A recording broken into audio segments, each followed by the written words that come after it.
চট্টগ্রামে হালিশহর এলাকায় দ্বিতীয় দফায় দেখা দিয়েছে পানিবাহিত রোগের প্রকোপ। গেল মাসে কয়েকশো মানুষ আক্রান্ত হওয়ার পর এবার মৃত্যু হয়েছে দুজনের। আক্রান্ত হয়ে চিকিৎসা নিচ্ছে অনেকে। আতঙ্কে রয়েছে পুরো এলাকার মানুষ। তবে ওয়াসার দাবি, তাদের পানি জীবাণুমুক্ত। ভবনের রিজার্ভের পানি সংরক্ষণের ত্রুটিকে দুষছে সংস্থাটি।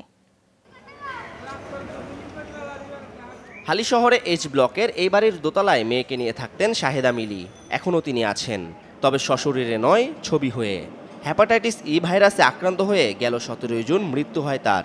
একই রোগে ফুল্যাতলী এলাকায় মারা যান এক ছাত্র। পরিবারের সদস্যদের দাবি, পানিবাহিত রোগের কারণেই মিলির মৃত্যু হয়েছে বলে চিকিৎসকরা তাদের জানিয়েছেন। অনেকজনের ফ্যামিলিতে অনেকজন চলে গেছে, আমার আম্মু মারা গেল, আরও অনেকের শুনতেছি যে মারা গেছে জন্ডিসের কারণে, হেপাটাইটিস ই ভাইরাসে। আমাদেরকে ডাক্তার বলেছে, প্রথম আমরা যখন রিপোর্টটা দেখাইছি, আমি টেস্ট করাইয়া এটা ই ভাইরাস।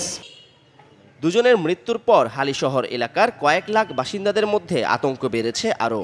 সামাজিক যোগাযোগ মাধ্যমেও আলোচিত হচ্ছে বিষয়টি।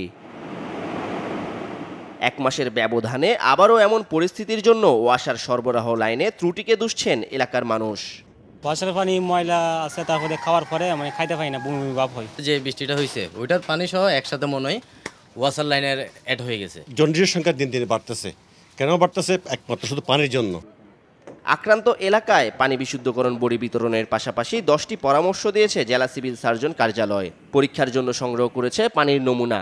ওই এলাকার পানি বিশুদ্ধ না হলে এই হেপাটাইটিস যেটা পানিবাহিত রোগ, এটাকে কন্ট্রোল করা যাবে না। আমরা 50,000 লিফলেট দিয়েছি। আমাদের সিটি কর্পোরেশন কালকে থেকে ওই এলাকায় মাইকিং করতেছে। গেল মাসেও হালিশহরে পানিবাহিত রোগে আক্রান্ত হয় কয়েকশো মানুষ।